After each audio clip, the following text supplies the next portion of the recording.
the approach phase, everything looking good. Really looks spectacular. Right, copy. Looks great. Alright, this is a deep way to travel.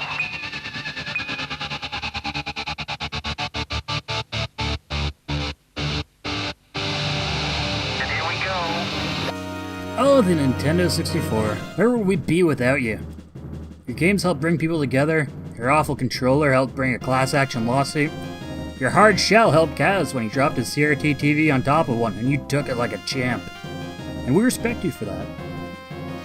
It's now been 24 years since the N64 came out, and these old nuggets are still the best friend of college students and nostalgia-fueled purchases everywhere. And we want to celebrate that.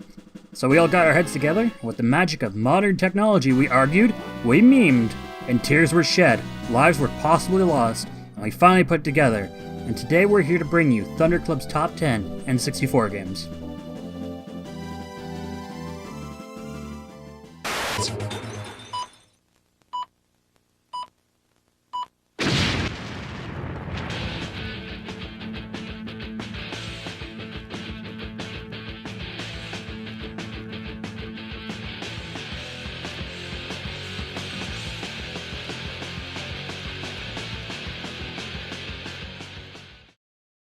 Coming out at the height of Pokemon Red and Blue's worldwide acclaim, Pokemon Snap is a game where you simply take pictures of Pokemon.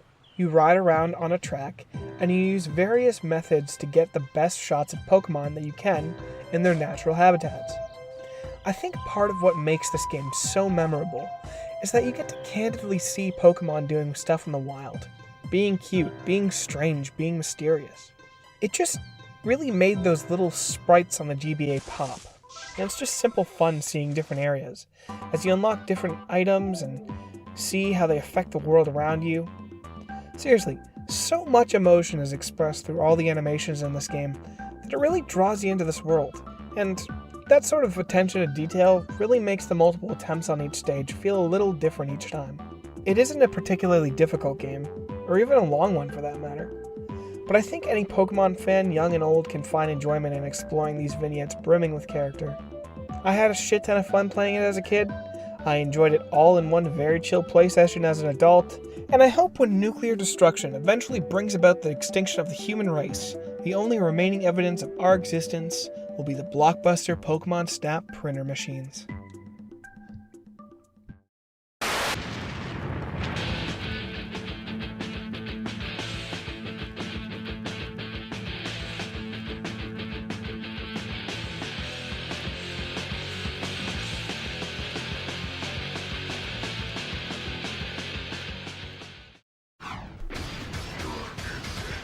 Combo breaking into number 9, we've got Killer Instinct Gold. As the one true best fighter on the N64, smashes into fighter you can fuck right off, has an all-star cast of characters, such as Skeletor, Fabio, Mr. Freeze, and Mike Tyson. However, Yoshi was unable to make his second appearance due to his then ongoing tax fraud scandal. But what really makes Killer Instinct so special is the fast-paced combat system. Being much faster than most other fighters of the time, to the point of having a menu to increase the already insane game speed even further, it's unbelievably satisfying to pull off a monster combo after practicing for literal days. However, fast combat can have its downsides too. All the AI is crazy difficult on higher speeds to the point of the final boss being nigh unbeatable. He already regenerates health based on his distance to you, but now he can kick your ass even faster. This is unforgivable. But what makes up for the beating you've taken is the Killer's soundtrack. I can say with confidence that Killer Instinct has one of the, if not the best title theme on the N64. It really does show that Rare once again were the masters of the hardware.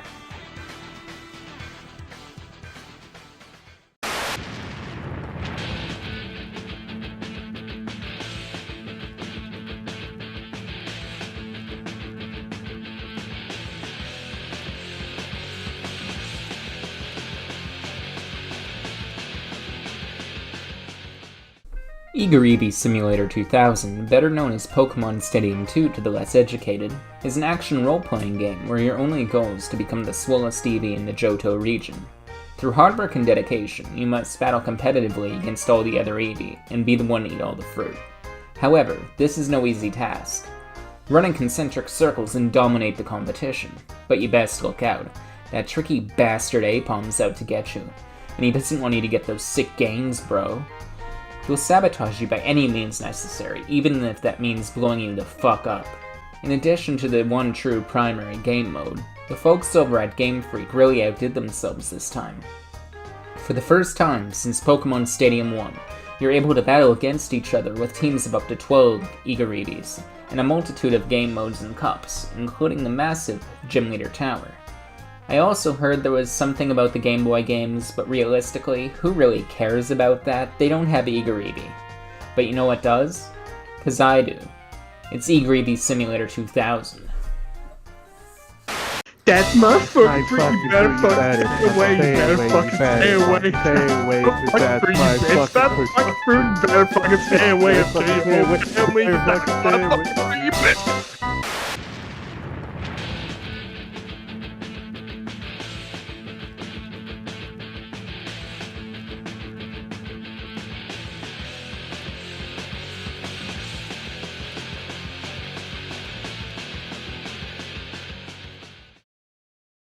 Super Smash Bros., while not being at the top of this list, may single-handedly have the greatest video game commercial of all time. While the current games have some of the craziest rosters ever, the concept of Mario, the boy Zelda, and Pikachu all in one game kind of blew my mind as a child. Incredible music, great stages, a stupid fun arcade mode, and an iconic announcer makes Super Smash Bros. A one-of-a-kind game. The only thing really hurting Smash is just the hands of time. While its gameplay felt new and fresh for its release, it's essentially been outclassed by every sequel that's come after it. Melee improved upon literally everything it started, and has one of the strongest communities in all of gaming to this day. One of my favorite memories in this game was unlocking Ness for the first time, and seeing him show up on the title screen. And even though I had no idea who this little dude was, my love for playing him would eventually lead me to play a series of games that are undoubtedly some of the best and at times heart-wrenching Nintendo has ever made. Super Smash Bros. Was and is a celebration of video games, and I've got no doubt that a character's appearance here has led many a gamer down a rabbit hole of genuine gaming greatness. Plus, Smash 64 has the Celadon City Charmander, and you just can't beat that.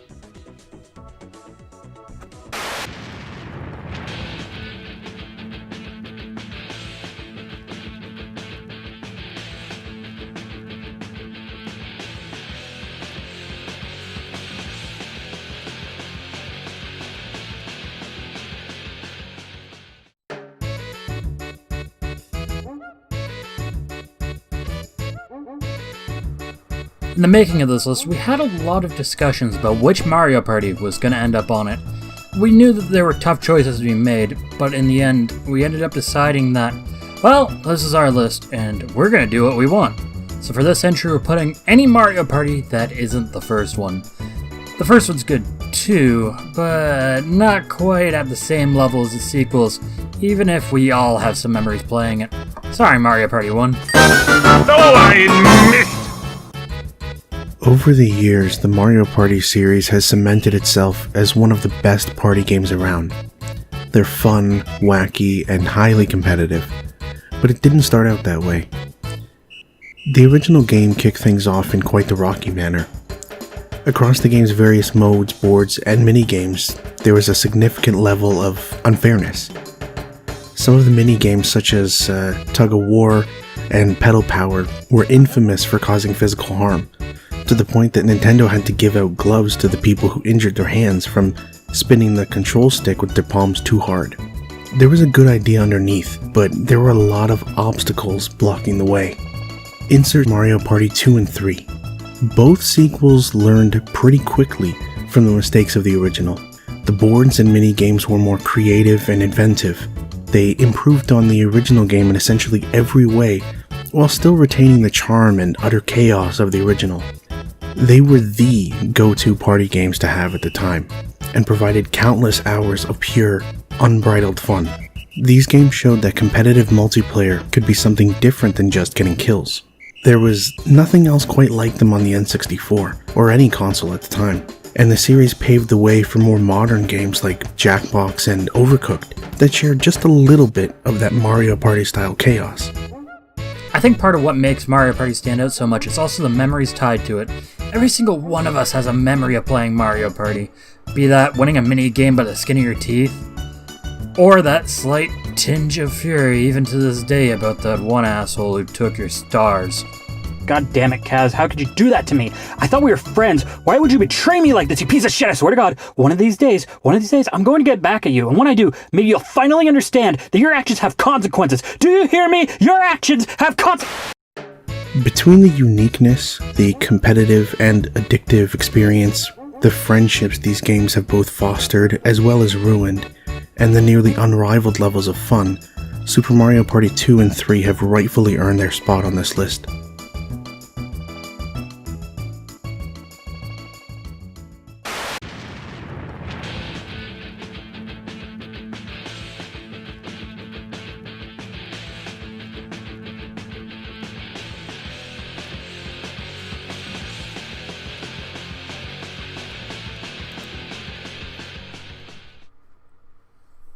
I think it says something to the legacy of a game when, ever since its release, the company responsible has been struggling to recapture the same magic that a title once had in almost every iteration since. Star Fox 64 is definitely one of those games, which is pretty rare for a series on the N64. I mean, let's think about it for a moment. Mario, Kirby, Zelda, F-Zero even. All these series have spectacular entries on the platform, but all have grown since to be bigger, better, with tighter controls, more interesting worlds. But Star Fox as a series is an exception to this. None have really come close to capturing the same charm, feel, or magic of this title. Be that the tight controls, the fantastic soundtrack, the memes. Even if you haven't played Star Fox 64, you kind of just look at it and go, ooh, that's the good stuff. Star Fox 64 is also loaded to the brim with content, with branching paths through the solar system that can add more challenge to your run, and it just begs to be replayed while being carried along through a pretty simple, yet fantastic story. And through this you end up caring a lot for your team through their endearing personalities and quirks. Hell, you might even find yourself liking Slippy by the end, even if you're constantly, non-stop, saving his ass from the word go. But it's not just the stellar campaign either. Star Fox 64's multiplayer mode is fantastic in its own right, and, well, if you don't like any of that, I guess it came with a rumble pack, right?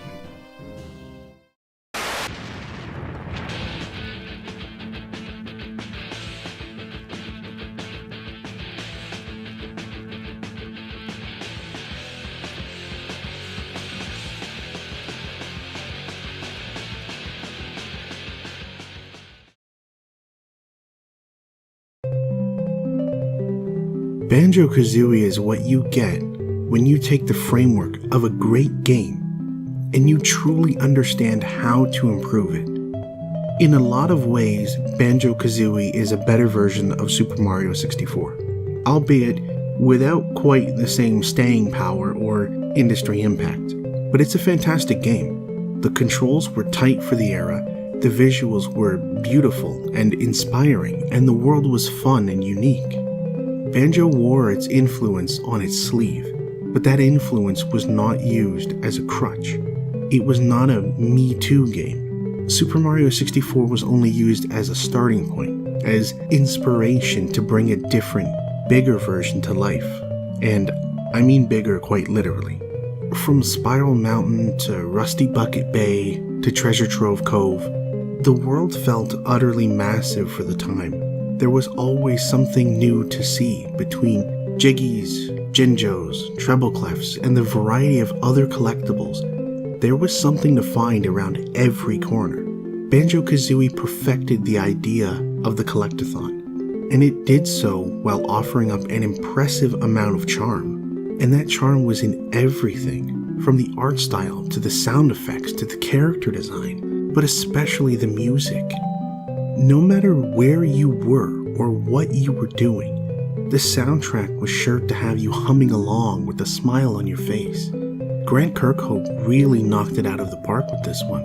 Overall, Banjo-Kazooie was one hell of a game. Like all the other games on this list, it was fun, It was creative, and it was a damn good time.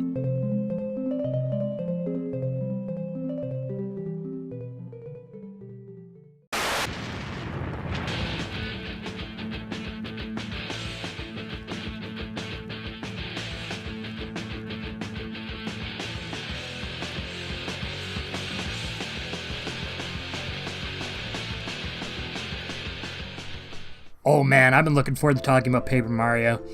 And if I wasn't on a timeline, I could probably go on for hours about how much I love this game. From the moment you start the game up, you can really see the love and care put into almost every aspect of this game. On a system without many RPGs, other than that one we don't talk about, Paper Mario was a godsend for people looking to scratch that itch at the time.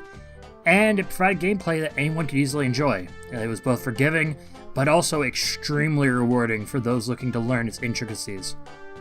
This game also has one of my favorite opening sequences, giving you the chance to see a bit of the main hub you'll be visiting between and during chapters before everything sort of falls apart.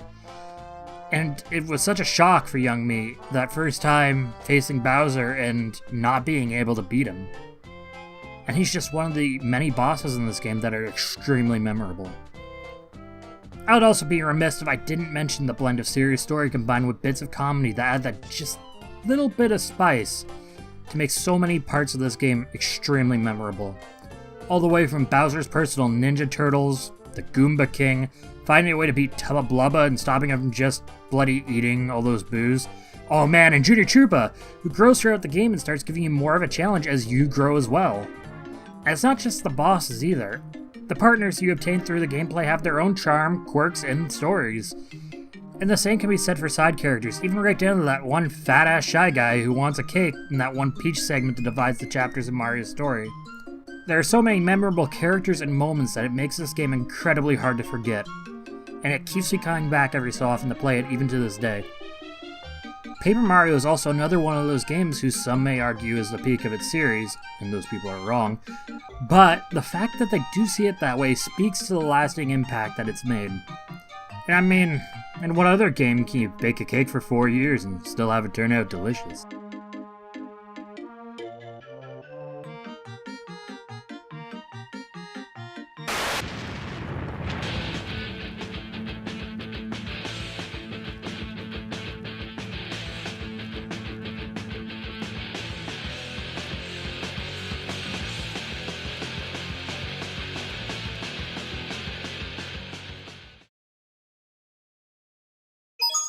It's me, Mario!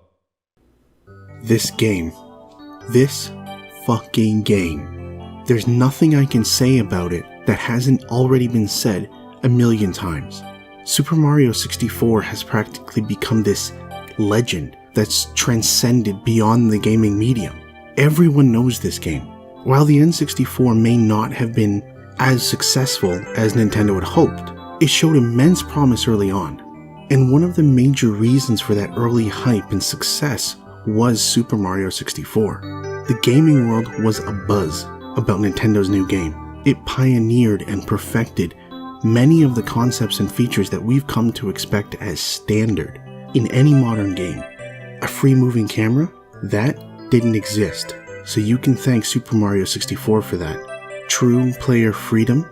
Yep, Super Mario 64. One big level with multiple, entirely different objectives and quests. You'd better believe that your boy Mario made that happen. Many of your favorite games wouldn't exist or even be possible without Super Mario 64 paving the way and showing developers that games could do and be more. It lit a fire under the ass of developers everywhere and put the industry as a whole on notice. That old way of making games where there was essentially one way to play? No, that wasn't going to cut it anymore. Players were ready to break the chains and go off the literal and metaphorical rails. And Papa Miyamoto was ready to deliver. Look, I know I said that, Banjo-Kazooie was a better version of Super Mario 64, and that's true, though the games are still pretty different from one another. Banjo is technically and mechanically superior, but there's just something about this game. It ushered in a brave new world of possibility. I can't ignore the impact that Super Mario 64 had and still has to this day. It's a masterwork of game design and innovation. It's the definition of creative thinking. Miyamoto read the landscape and he dared to be different. While everyone else was trying to make better versions of what had come before, he was looking to the future and solving problems other developers didn't even know could be solved. That has to count for something.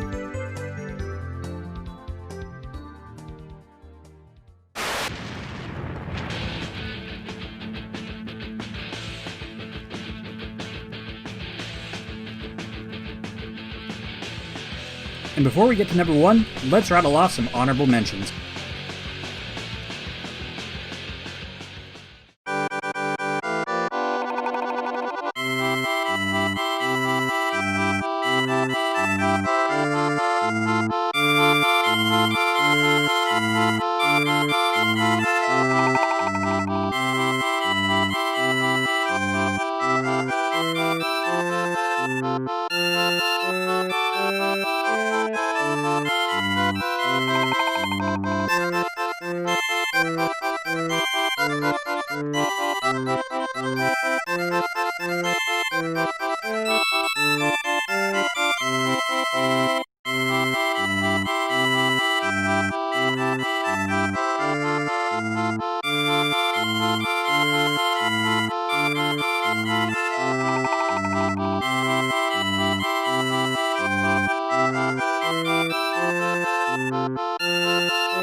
We know that by this point, there might be a certain game many of you would have expected to be on this list by now. A game that makes virtually every single top 10 N64 game list you can find online. Well, without further ado, here it is. What about now? It's time to rock with the biggity Buck Bumble. What about now? It's time to rock with Buck Bumble is the greatest video game featuring a flying bee holding a gun on the Nintendo 64. Buck Bumble, or Baku Bumble, as it was originally named in Japan, is a game that you play with this controller for a questionable period of time until you stop. Being the spiritual successor to the ring minigame from Superman 64, Buck Bumble has the player fly through a series of levels where they can't see shit, due to the fog that's like 4 meters ahead of them. It definitely isn't a place throughout levels to help processing enemies, or pop in, or anything like that. It also has the greatest soundtrack made in any medium. In 1977, when NASA sent out the Voyager probe containing a golden record, a wonderful little collection representing Earth's music and accomplishments at the time, at the 11th hour, every song on the disc was replaced by the original Buck Bumble soundtrack, and every photo was replaced by every frame that you can count here. There are a lot of great games on this list, but at the end of the day, you just can't fuck with the Buck.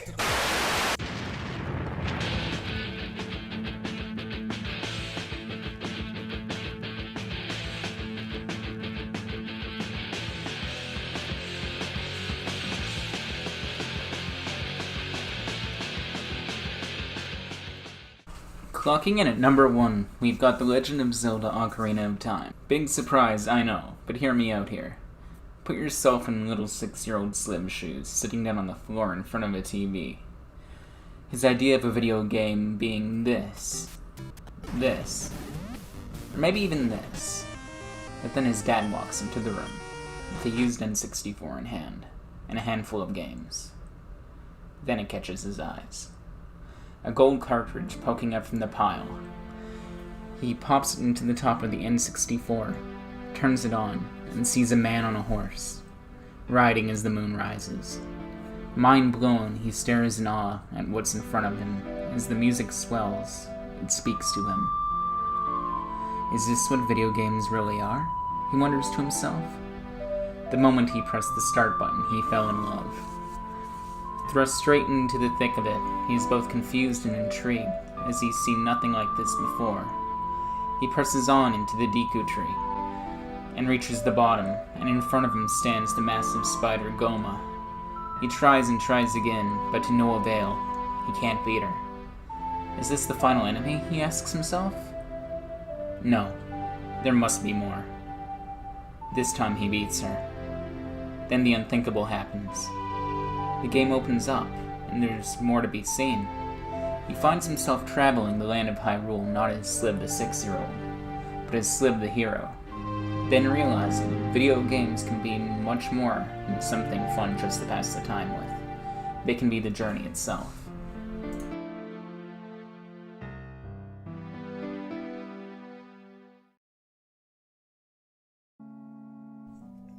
Much like how the giant moon hangs over Clocktown, Ocarina of Time, which has been given the humble title of the best game of all time by almost the entire internet unanimously. Some consider it a sequel to the greatest video game ever. Being a sequel to the best video game of all time wouldn't be a bad thing within itself. Seems to loom over Majora's Mask. When it comes to the medium of video games, almost every aspect of your game will eventually seem outdated in comparison to what comes after. You can improve graphics, gameplay, sound quality, controls, and voice acting, but 3 aspects of a game that can hold back the years of advancement are good puzzles, good music, and good stories. It should come as no surprise to anyone with Majora's Mask rounding out our list. Not only does it have some of the best puzzles in this series, or potentially the best tracks, it has, in my opinion, the best story as well.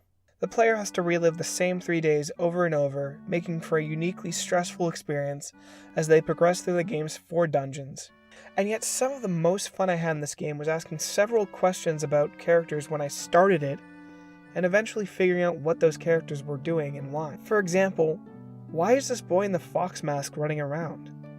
Why, when you see this girl on the ranch on the 3rd day, does she look like she's distressed about something? And most importantly, why is there a goddamn hand coming out of the toilet? What the fuck? The answers to these questions aren't something I want to spoil. And I can tell you after only recently beating this game that the range of emotions Majora's Mask has forced on me has gripped me in a way that no other game has. And its world and characters keep that stranglehold to this very day. Doing all the dungeons is one thing, but the real reward is getting all the masks and solving the town's problems. Its tone and world building feel incredibly potent, and as a gamer, you owe it to yourself to at least try this masterpiece. We know it sort of feels like a cop-out to have 2 games on our top spot, but at the end of the day, everyone in Thunderclub couldn't help but admit that either Ocarina of Time or Majora's Mask had a significant impact on them. Plus, it's our list, lol, fuck.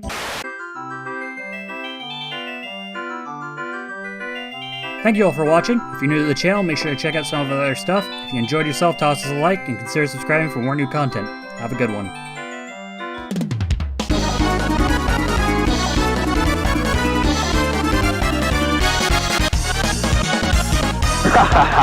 Ronaldinho, so